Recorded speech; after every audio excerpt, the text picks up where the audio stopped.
Hey guys. Hey, what's going on? How's everybody doing? Welcome to another week of Fire, where we discuss financial intelligence and real estate. This week we're going to be going over rehabbing and flipping.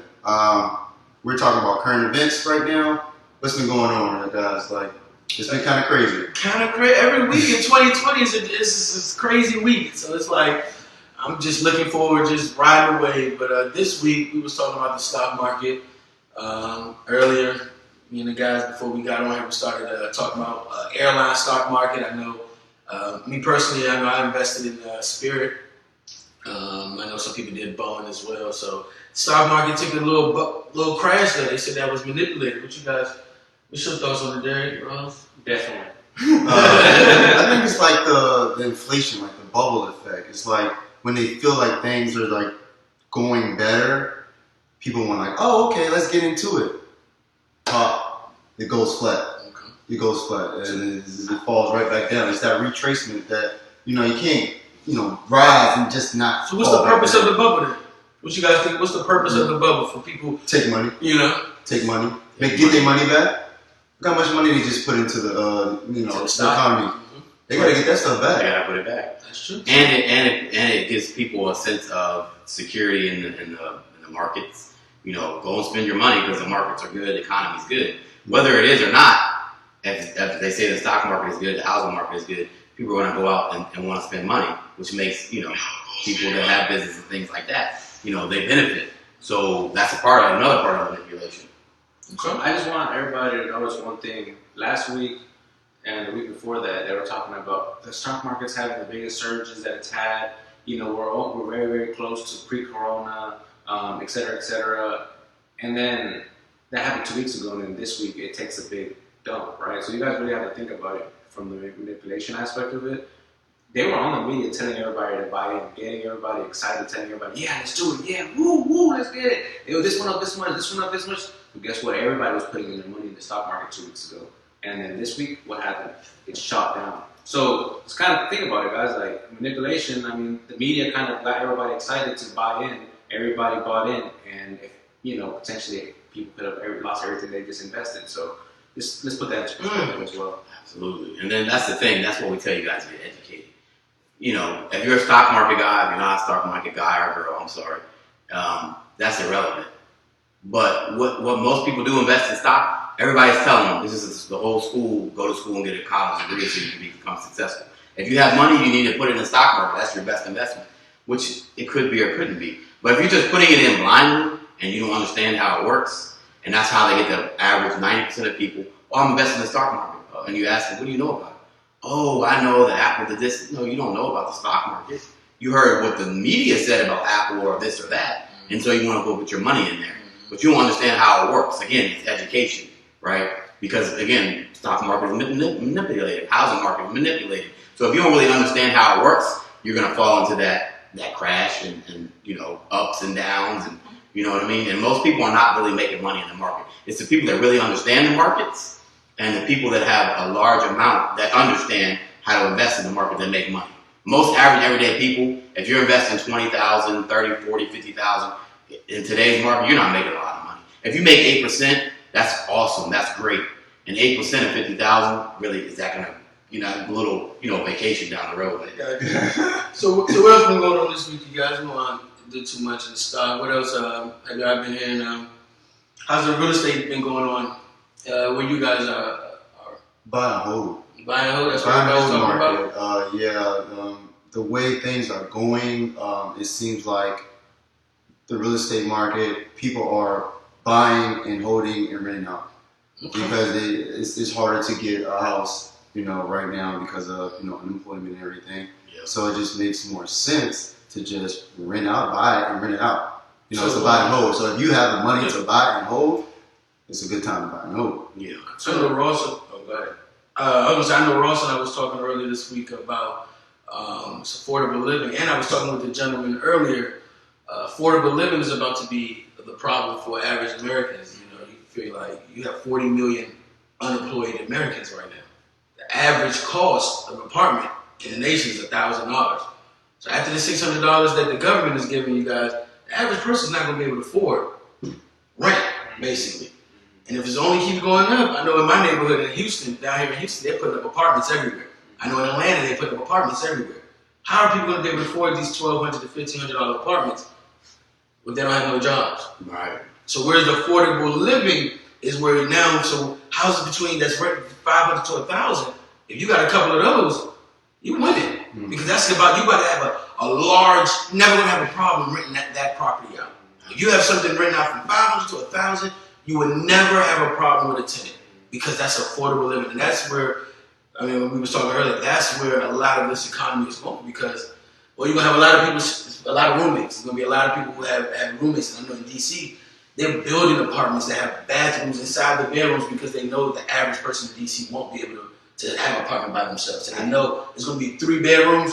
It's going to be 3-bedroom, 3-bath apartment because they already know most of it is going to be a roommate situation. That's a new trend. Absolutely, that's a new trend. And so obviously our series today is talking about flipping 101. So what does that mean? So right now, most markets that we talk about DC, talk about Texas, California, because the interest rates are so low, people are buying, right? So if you're still flipping, you want to take advantage of that. So, but flipping is like first wholesaling. That's kind of the trend. Wholesaling, flipping, and then you want to get into, like you said, having multiple rental properties, single family, or you invest in some multi-family buildings, things like that. So it's a process. So the flipping right now, especially, that you still can make your money to go to the next phase. And everything, and we'll talk about that when we get into it, everything should be, this is goal 1, this is goal 2, this is goal 3. Not saying I'm a wholesaler, I'm going to stay at wholesaling.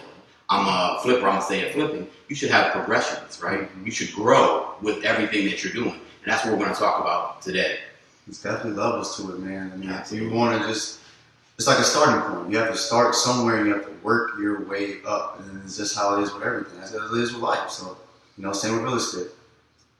I know in Baltimore, a lot of my buddies are doing some investments up there. Baltimore is hot right now. Great market. Baltimore is hot. You talking about for buy and hold? I didn't talk to people who go into their 401ks for a buy and hold because they feel like they're going to get better returns on their investment than putting it again in the stock market. So again, let's talk. You guys are on. Let us know what you guys are hearing about the current events this week. We want to hear from you. And if you're in Maryland, I'm investing in Baltimore. I'm already there. So, and I've been there for a little while now. Some of the other partners that I have there in Baltimore too. So if you're in Baltimore or you're in Maryland, DC area, you need to check out Baltimore. And again, it's a buy and hold. And I'm gonna just briefly touch on it, and maybe you guys can add on. But one of the reasons why a lot of people may be saying, why Baltimore? That's like where the wire was, and you hear some, I think Trump called it some good, some bad names. So, but Baltimore, you have Amazon that's moving their headquarters to the East Coast, and you have a couple of that new bullet train that's being built from Maryland to New York. So it's a lot of incentives for people to move to an area like Baltimore, as well as they have a high inventory of abandoned homes. Now, Maryland is different than Houston. You can attest to that because Houston is a little free fall, but Maryland is definitely much more regulations up there. So you definitely want to talk to somebody who's doing it. Like Ross, he knows somebody who's up there doing it. He's doing it. But we'll definitely consider Baltimore, but just don't go up there thinking it's free for all like how it is in the South.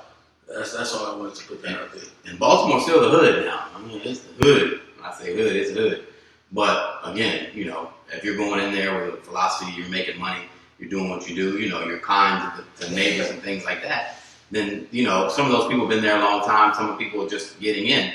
They want to see the neighborhood turn. So don't get discouraged about, I don't go to Baltimore. I heard so many bad things about it. Okay, well, are you really interested in making money? Because in other parts of Maryland, it's hard to make. I mean, the prices are so expensive in Maryland and DC. If you're an investor, it's hard, unless you have a large amount of capital, and that's why I tend to invest more in Houston now. Unless you have a large amount of capital, it's hard to get into Maryland and make money, and the deals are far and few between because there is a competition out there. They drive the prices up, which means your ROI is not that good. Now, Maryland is definitely a buy and hold if you can afford to spend $200,000 on a renter, because the properties usually increase. Or probably more than that, depending on the neighborhood. It's probably more than that. Maryland and DC is getting very expensive, man. It's absolutely. The land. that's where I'm from. It's just becoming I can't. It's like New York now. You're right. That's It's like New York, but they're not making New York money. Exactly. But it's definitely the rent and the. I mean, I remember looking up an apartment on the wharf. It was going for $9,000 a month. Yeah. Wow. Yeah, they fixed that area up. No, on the wharf. So, and like I keep telling my mom and people, I said, when investors and developers build, they don't intend to lose money. So they know somebody that can afford it. Absolutely. You know, people go, "Oh, can I afford $9,000?" I said, the person who built that land, when it was just a thought in their mind, they already did their due diligence. They already know that it's going to be able to sustain. So that just should tell you something that DC is getting expensive, and if you continue to stay up there after this coronavirus, good luck. But if you're trying to come down here, you know who to talk to. And so and speaking about this, because we're talking about different markets, right? So let's say 2008, when all the housing market crashed, what areas still did well? Houston, DC, and Maryland. They're because of the government. That's really what it's driving. It's always going to be, like it could go up and down here or there, but on average, like other places. Yeah, it's not going to fall down like other places. Now let's talk about for now, like California. They're due for an adjustment. California is just ridiculous. Look at New York right now. They're already adjusting. California is going to adjust. So you have to know your market that you're in. So you get some that are doing well now, some that aren't going to do well, some that later on are going to have adjustments. Again, like California. California's have a big adjustment. Oh, well, it's going to be. So what kind of adjustment are we If you talking think about? about it, look. So all companies, big, want to leave Silicon Valley. A lot of people, because it's just too expensive, cost of living, et cetera, et cetera. Most companies in Silicon Valley are going to be tech companies, right? So most tech companies now are integrating to doing everything online, and you could technically live in a small city somewhere else as long as you have Wi-Fi. So now the big wigs who have all the money in California, those big homes are not going to be worth as much, so there's going to be more housing on the market now, right? So I'm not saying it's going to happen overnight, but it's been a trend that people from California have been leaving to like places like Texas and other cheap places because it's just too expensive. So it's already been a trend. Now the reason everybody moves out in the first place, like tech companies, they have cheaper places like Austin, Texas, which is pretty good with tech too. They're like other places, other places. So you start thinking about it, it's a lot cheaper. There's going to be more availability in the market out there. So just kind of like going back to the whole buy and hold thing. If you're thinking about buying, like I don't know, I don't predict the markets. I don't know what's going to happen. But just I don't know if I would buy and hold in California. I wouldn't. Exactly. So let me just give a quick little shout out to I know we said we are gonna start shouting people out. Quick little shout out to my brother-in-law TJ. TJ told me to invest in Save because Spirit, because they had a lot of liquid and Spirit was one of those companies back in March. They were $10. $10 now they're $20. Yeah. Thank you, TJ, for joining us. Thank you, TJ. Appreciate that. TJ. Anybody else want Any shout out? Anybody want to give out? No. We appreciate everybody that's joining. First time, you've been here a long time. We definitely appreciate y'all. Cynthia, I appreciate you. Thank you, Cynthia. She has her own little salon, so she's an entrepreneur herself. Appreciate you, girl. But going back to that conversation about about buy and hold. Depending on where you're gonna buy and hold, if the buy and hold makes sense, just because it's a good interest rate. But like, let's say, what if economy crashes in 2 years, and then now you bought a house for $180, your mortgage is $1,200 a month, and you can only rent it for $1,000, so now you're losing $200 every month. So guys, remember, just because don't buy and hold definitely, but the buy and hold has to make sense at the end of the day. It has to be a good price. Do your research. Yeah, absolutely. Do your research. Just don't go full fledged into something, without any, research behind it. It has to have some defining behind it before you make this decision. In real estate, they say due diligence a lot. That's right. If you look once, since we're in real estate, it's a real estate talk conversation. Whenever when wholesalers and stuff, they always say due diligence because once you send that money, it's as is. You're done. It's up to you to do your own homework and your own due diligence. So, let's say you do. I'm sorry, Gordon. Let's say you do buy a property or you get on a contract, right? So at that point, you have to go from let's say you're in love with the house and it's beautiful. You have to go from what you like about the house while you're closing to what's wrong with this. Mm-hmm. And that's something I learned for mentorship I had paid for. He says as soon as he goes under contract and it's under contract, now you have to figure out every single reason why this isn't worth your time. And that's not to push you out of doing it, but that's because all right, you know what? Maybe this house does make sense, but the roof looks like actually, you know what? Now that I really look at that, roof is all messed up. I could probably get a $5,000 discount off of that because what if it leaks or et cetera, et cetera. You start looking for reasons not to get out, But maybe why it might not make sense. It's a good mindset. Yeah, just because like you're excited when you look at the house and you're looking at, oh my gosh, it has this backyard and it has this, and I always wanted this in a house, But just because it has everything you ever wanted, is the work even done great, So just let's put that in perspective. Don't get attached to it. First, and that's what I was gonna say. First of all, buying a house, and that's what most people buy houses. They think buying a house, you living in it as an asset. It's not an asset. You can spend it however you want. It's not an asset. Let's put money in your pocket. It's usually taking money out of your pocket.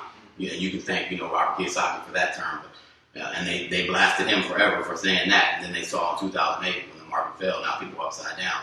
It's not emotional, and what Derek is saying is absolutely right. What we talk about all the time. How do you make money in real estate? When you buy it. When you buy it. That's it. If you buy it too much because you like the yard or you like this, well, I think this has so much potential, and it probably does, but you still want to buy it at the right price. You want to buy it where, okay, well, if this happens, I'm still going to cover myself. If it goes way higher, that's great. You make more money, but you always want to cover yourself if something bad happens, market crashes, things like that. Like Derek said, now you're upside down. You only can rent for $1,000. You expect $1,200. No, expect $1,000. That way you cover yourself, and if you get $1,200, awesome. That's great. So always plan for the worst. Right. Absolutely, especially in real estate, like I said, and really any investment, really.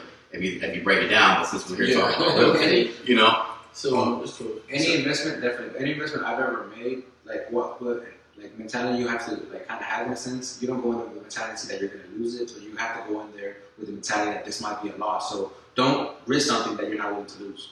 So just like having that mentality, that's in regards to like real estate trading or whatever. Whenever you jump in the market, you have to make sure, because if not, think about it, you get emotional because you need those last $100 that you invested in this stock or whatever, and you pull it out when it's at a negative and then it goes up double. So don't invest what you don't have, basically, or what you need, et cetera, et cetera. And that's a good transition for us to get started.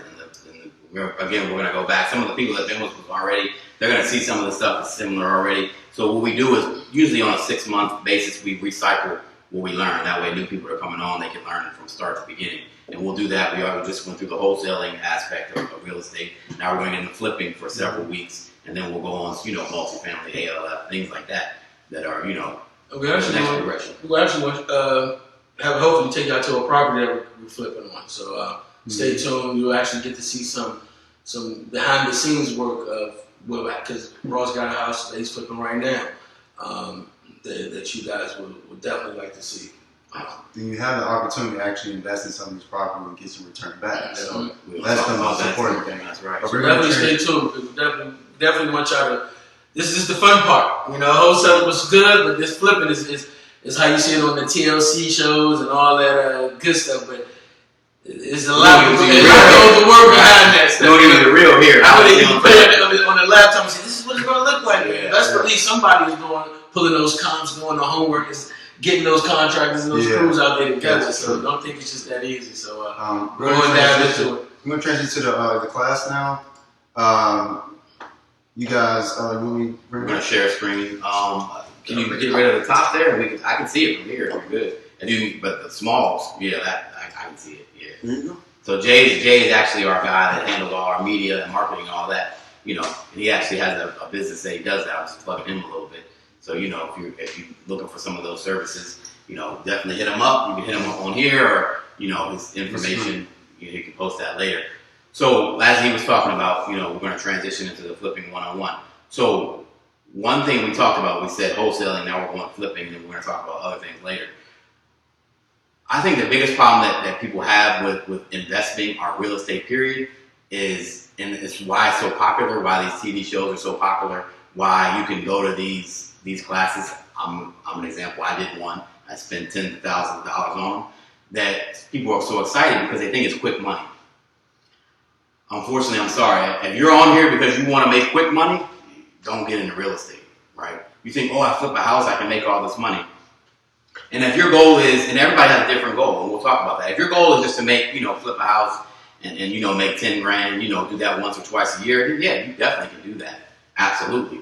But it's a lot of work involved. And I always learned if you're going to get into something, it's just as hard or easy, however you look at it, to build a major large business as it is a small business.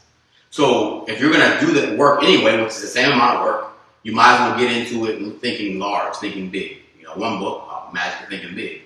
definitely read that. Mel Johnson said something like that too. He said once he realized that it's the same thought process it took for him to make $1 million, it's the same thought process it took to do $1 billion. He started only entertaining bigger deals. Absolutely. It makes sense. It makes sense. It's just like you just said. Quick plug in, I got 3 guys that jumped in. Eddie Okay. Garcia, I appreciate you. Luis Bautista, my brother, I appreciate you. And my brother, blood brother, Brian Penn, I appreciate you guys for being on. Thanks, guys. Appreciate y'all. Appreciate y'all. Also, my brother-in-law TJ, we're gonna get this question. Hopefully, we can get maybe answered. But he said, "What's one of the biggest obstacles? What's the greatest obstacle to getting started when it comes to this?" So just remember, Okay. yeah. I'll remember that. And if I forget, Courtney, remind me or just put it out there. Look, I remember I had that question.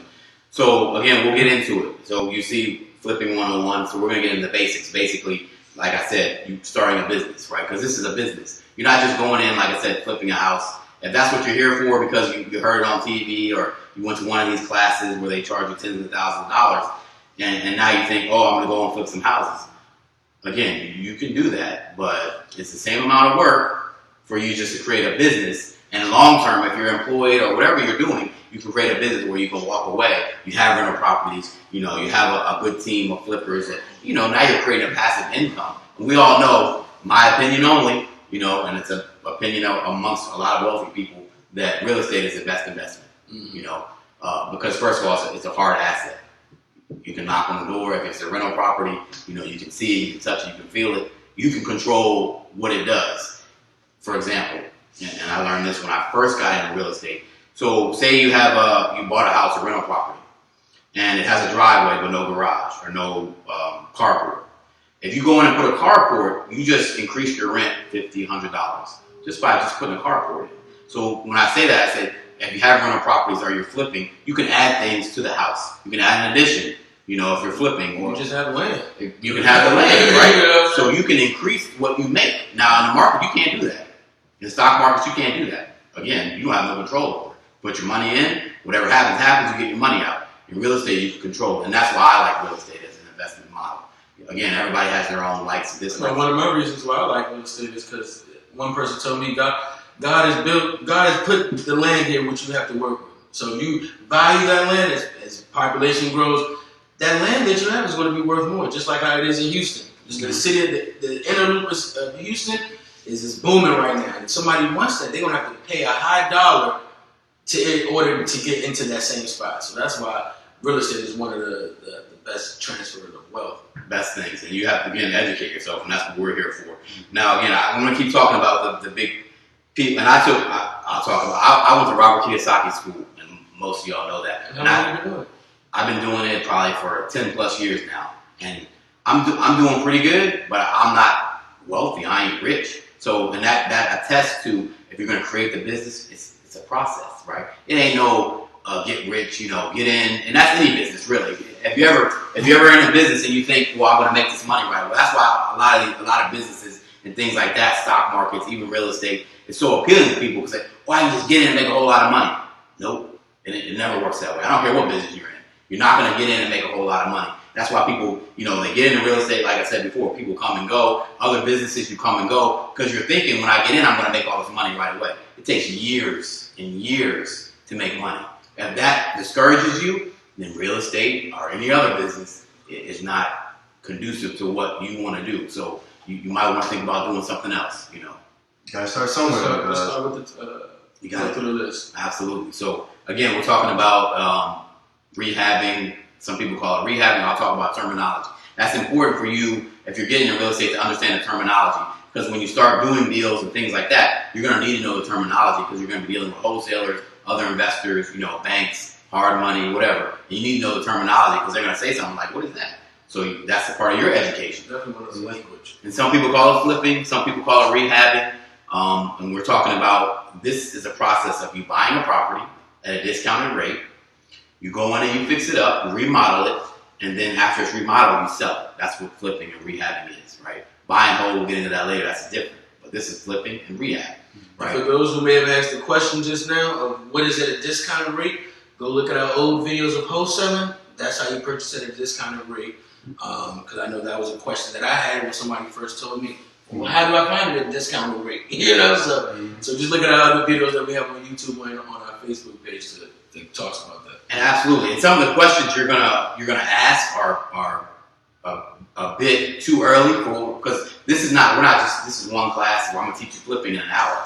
No, we have a series. All those questions that you have, and I'll answer them today to the best of my ability. But if you stay tuned and you come every week, you're gonna get all those answers. We're gonna break it down. How do you find properties? How do you look at the property? How do you determine how much it's worth? All those things, we're gonna cover all of that as we go. But again, because of the amount of time, we're gonna do it in phases. We're gonna do it in classes. So again, just stay tuned and you'll learn all that. Today we're talking about 101, where you get started, right? So the first part is write down what you want to accomplish in real estate and life in general, and how we can help you accomplish that, right? So you need to know. So we talked about, if I want to be a wholesaler, but from wholesaling, I want to go to flipping, or I want to go to rental properties, buy and hold, or I want to go to multifamily, or I want to go to ALF, I want to build, right? And I say all these things because this is all the things that I do. Right? It's a game plan, guys. It's a game plan. You got it. If you don't plan, failure to plan. Plan to fail. Exactly. Plan to fail. I like that one. I like that one. And you have to do that, especially in this game, because now you'll be stuck. You'll be stuck in wholesaling. You'll be stuck in rehabbing, and it's fine if that's your plan. Say, I want to wholesale, and this is all I want to do for the next 10 years. There's nothing wrong with that. Try to be LeBron of the wholesaling. That's exactly. And try to say, this year I'm gonna make 5,000. Next year I'm gonna make 10. I'm gonna make 30, 40, 50. That's a part of your plan. If that's all you want to do. If all you want to do is flipping, okay, it still has to be a plan in place. I want to flip one house a year, 2 houses, one every month, one every 2 months. You still have to put that plan in, right? If you really want to accomplish wealth and build a business that's going to keep producing for you. Mm-hmm. So plugging this back in from last week, guys, it all starts with like planning and writing it down. Starting that. So that's where you guys got to start. Same thing, but go ahead, because sorry about that. No, I want you guys to get in. Anything I missed, if there's questions on there that are relating directly to this, what I'm talking about, we'll answer those right away. If not, we'll try, when we get down to the bottom, we'll answer the other questions. So, understanding mindset, right? Most important part, we had a whole thing about it last week. We talked about, we're not going to get into all that, but mindset is very important, right? If you don't have the proper mindset, again, what we're talking about when you set the goals, you set a plan, it's a mindset, right? It's not like I'm just going to get in and flip a house, I'm going to get in and do a rental property. No, you have to have a businessman's mindset, because this is a business. Real estate is a business, right? So you want to have that mindset that says, now I'm going to become a business owner, I'm going to become a real estate investor. Those are your mindsets. To develop that mindset, unless you've already been taught or trained that way, it's a whole different flip of what you've been learning your whole life.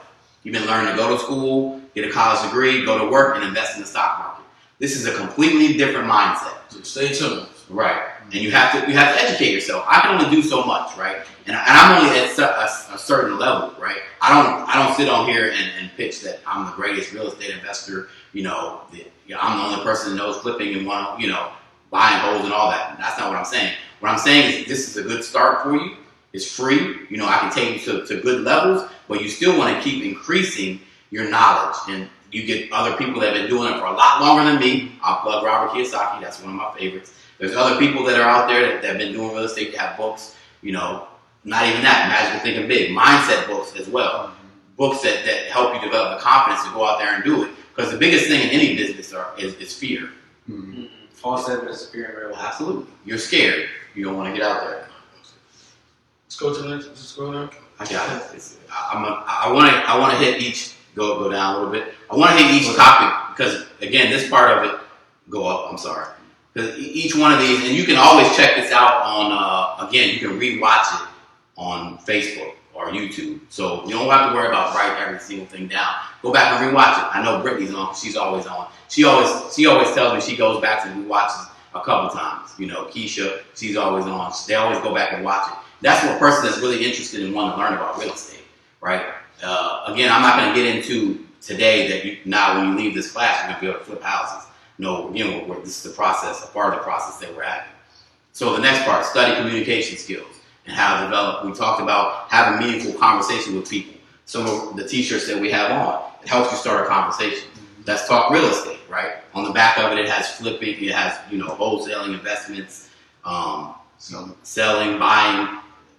Anything to do with real estate, we're here to talk about it. Right. That's basically it. But that's definitely a good thing to do. Communication is and Ross will tell you he's not even the biggest type of communicator either. He's more I'm more of a communicator than he is, but he knows how to communicate to get the deal closed and get them done. So you don't have to be the best communicator. Right. You don't have to be that person that you when you walk into a room, they're always the center of attention. Right. But you have to have develop enough skills to be able to turn it on and off as need be. So, and that's any business. The people that succeed in any business are the ones that can communicate, within themselves and outside of themselves to say, this is what I'm trying to accomplish. How can we get together? How can I express that to you so we can get it done? Right? That's what a communication skills are. So you have to develop that. If you're not used to, start conversations. Our face masks say, let's talk real estate. It helps you open that communication line. And it's easier to do it that way because somebody's going to come to you. Oh, I see your face mask or your t-shirt says, let's talk real estate. So when somebody sees that, they're going to approach you. So the hardest part of the conversation is getting it started. When you have a t-shirt on that somebody comes to you and starts it with you, then you can just roll. Easy icebreaker. Absolutely. If you're shy, you kind of don't want to talk to people. You're shy sometimes. Just have that open conversation. That could lead up to something else, or that they could know somebody that could plug you in. So who knows? Just have that conversation. Absolutely. And again, all these things we're talking about are getting you started in your real estate business. We won't get into too much today. How do I find a property? How much is the property worth? That's going to be down the road. So a lot of people, they want to flip to that part. They think that's where they make the money. The money is made right here. This is how you make money. Because if you want to get to, I just want to learn how to flip a property, how much is it worth? Because you'll never develop a large foundation, a large system to put yourself in place to keep making money. You'll flip a deal and then now you have to start all over and try to find another deal. And, I don't know where the deal is going to come from. I don't know where the money is. So this is the part right here where you make money, just like we're talking about real estate. You make money in buying the real estate, not after the fact, right? So here, this is the part, building your business, understanding these parts of it are where you're going to make your money long term, right? So one deal, like it says right there, one deal doesn't make you an expert. You're going to have to continue to learn. I continue to learn. I learn things all the time. I'm always reading, listening to videos of people that have been doing it a lot longer than me. Always, and that's a mindset. Always tell yourself that I don't know everything. Always don't have that assumption that, I flipped this many deals, now I'm an expert. Always learn. That's how you're going to continue to grow, get bigger and bigger, and move on to bigger things. Yeah, and one of the big things is, I like what he said about the foundation. Guys, you can't build an Empire State Building on a 6-inch foundation. So that's why he's going into these details about all the mindset, besides the mindset, all of this. That's why last week's episode, we took a long time to kind of go into mindset, different things, because guys, it's a long-term thing, because you could buy the house, close on the house, and start repairing it, and then lose motivation and not doing no more. So people do that, and that usually ends up being a good deal for somebody else, right? So guys, that's why that foundation has to be strong. That's why you have to have a good understanding. You have to, do your research, ask the questions, and just have the mindset that you're gonna follow through with it and execute, and it's gonna happen, guys. That's really where it's at. Because you can sit here all day and be like, oh yeah, I'm gonna do it, and we can teach you all this stuff, and we can talk to you about the R and et cetera, et cetera. But that doesn't matter if you guys don't have the foundation for it. If you guys don't have the foundation to if you or the willpower to follow through. I'm not saying that you can't develop the willpower, but maybe this is the episode that kind of gets you to be like, oh gosh, I do have to start writing myself down and develop that willpower or the foundation to understand where you're going. Because if your foundation just says flip house, sell house, what about in between? You know what I'm saying? What about having a contractor? What about finding the house before? You need to get that first, right? So you need to just like when you used to write an essay in high school or college or whatever, that beginning, the body, the middle, then the end, and then you got to make sure that the beginning and the end tie together, guys. Same as that discipline. Same as Preach, Dad. You take me back, man. Lord. That's right. And again, that's why we're going to spend this whole rest of the part of the talking about this. It's very important. Again, I'm not that guy that you go into those classes. I'm not trying to sell anything to you. I'm giving you this for free. Right? So I'm not going to be like, in 5 months you can flip 20 houses and make $1 million. It's a hard business. Any business is a hard business. You have to understand that. Like Derek said, you get all excited, and even I do sometimes. I get excited when I buy it because that's what I like to do. I like to buy the property, right? That's the most exciting part, buying and selling. Because I make the money's exchanging hand. The in between is a pain in the butt, right? It's a pain in the butt. Dealing with the contractors, all those things. It's not easy to do. It's not what you see on TV, right? So if you don't have the proper mindset, like I said, you're going to quit. You're going to give up. It was so hard. There's so much work involved. the next time you're not going to want to do it anymore. And Definitely not a get rich quick scheme. Not a get rich quick. Not a pyramid scheme. It's not nothing that you can do from the phone. It's nothing that type of work. you have to put the work in. It's definitely it's fun, and it could be it's the one of the best ways to transfer wealth Right. and generate wealth. Absolutely. And it's very, put the work in, when you're done with it, whatever work you put in, you're going to see the result. When you see the result, it's going to be definitely worth the effort that you put into it. But you got to have that mindset in the beginning that I'm going to stick to it until I get it done. And again, that's what we're talking about today. All right, so we'll say start letting people know, that you're in real estate. Why is that? Because one of the biggest things in real estate and in business period, but more in real estate, is that you got to learn how to develop investors. People that are going to invest with you. Yeah. I don't care how much money you have, and you can talk to the Trumps, the Kiyosakis, whoever you think has a lot of money. They know how to get more money. If they have 20 buildings and they want 30, they have to go and get more money. That's one of the key things. And again, we're talking, all this is phases, right? So if you don't have communication skills, and you can't talk to somebody about, I'm in real estate and I need some investors, then you are stuck. At one point, you're only going to be able to do so much because you're going to rely on just the money that you have or the money that you loan from a hard money lender, which still, even with hard money lenders, you got to have money out of pocket. Those 0% down deals, they're really pretty much non-existent. The best deal I did, I put $5,000 out of pocket, which, if you don't have $5,000, you expect, I can put, zero money out of pocket. They really don't exist. They don't exist. And if they do, it's probably not a good deal. But another reason why you were talking about the building relationship, Building your team. Yeah. Another thing is, because in real estate you don't have products or items, merchandise that you can sell. Everything is about relationship. When you know about that deal that is like discounted rate, the way that you know that you get that property is from a relationship that you have built. Previously, wherever it may have been, you have built a relationship where that person has trusted you and know what you do, and now have given you this property at a discounted rate before he then puts it on the market for everybody to get it.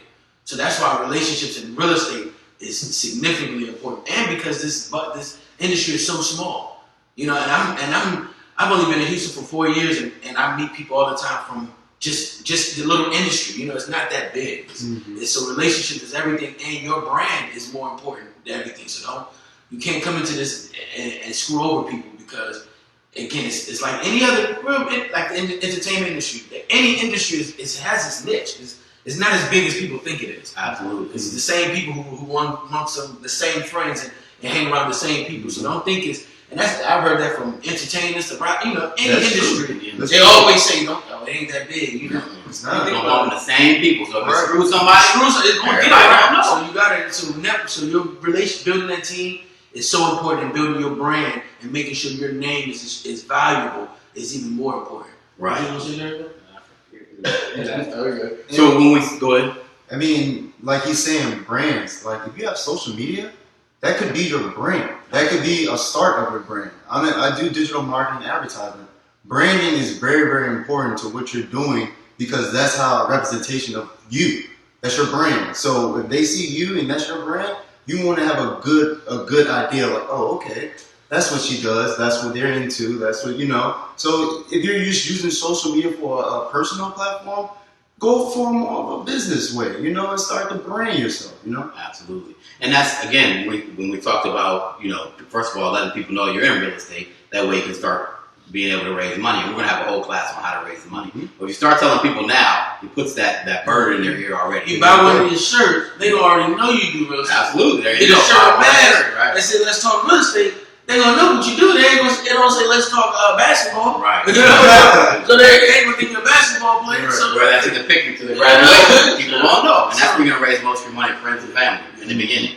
And then we just talked about, and I just kind of combined together, building the team. So what Jay is talking about is a personal part of your team. You can start building your brand, but don't get into this, and we all do in the beginning, but you want to try to get yourself away from it as much as possible. You want to hire people. You want to have a team of people that help you. You don't expect you can go in, I'm gonna buy the house, I'm gonna sell the house myself, I'm gonna do the social media marketing.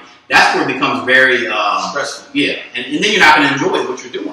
So that's why it's important to have a team of people. That's how you get burned. You burn You yourself burn yourself out. You make mistakes. Robert Kiyosaki, again, the rich dad, poor dad. his poor dad, his rich dad, the one who didn't have a degree, he thoroughly believed in hiring somebody else who did his work, accounting, CPA. You know what I'm saying? Not for what? I know what I know. Let me put my energy into knowing what I know. And this is to my Latinos out there.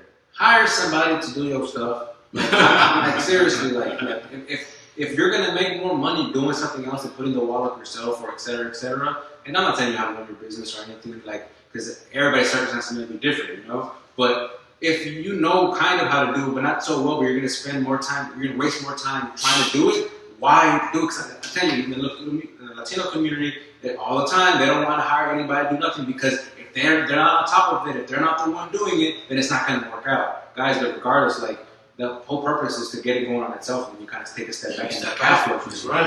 That's what the mindset comes. Mindset. What we're talking The about. whole thing, because a lot of entrepreneurs, you have a lot of entrepreneurs that can't take a vacation. Right. And that's what we're not And trying to create. and if you can't take a vacation, because then that means your business is not making money, and that's not the type of entrepreneur you want to be. You want to be able to take vacation, your business is still operating. Just like the creator of McDonald's, just like the creator of Subway, Smoothie King, any of these systems or franchise that you see, you want to get that mindset. And that's what, you know what I'm saying, Ross is saying. That's why we starting off with this base level foundation to get that mindset. And then once you start, then everything else will just. If you look at Elon Musk, guys, Elon Musk, so he's a Tesla guy. That's what everybody knows about Tesla. But did y'all know that he didn't really start Tesla? He actually kind of just went. I think it was a college student. And don't completely quote me. Read his book, and you actually I read it. But he didn't really start Tesla. But he's the guy that knows. So what did he do? He went. He had the current money. Went to a team, and he became part of the team. So he did his bunch. But guess what? Was he in the trying to make the car run, etc.? But he had probably a bunch of genius scientists, and they're trying to figure out how to make these batteries work. Yeah. Right? The team, because how much time he would have wasted trying to figure out the situation with the batteries. Hire somebody that's strong. It's not my strong suit. That's not my strong suit. It's an expertise. Have to, and that's what we talked about in the beginning. When you have a plan. So, and I started out just a little bit of my story. The first house I lived in the house and fixed it up as I was living in it.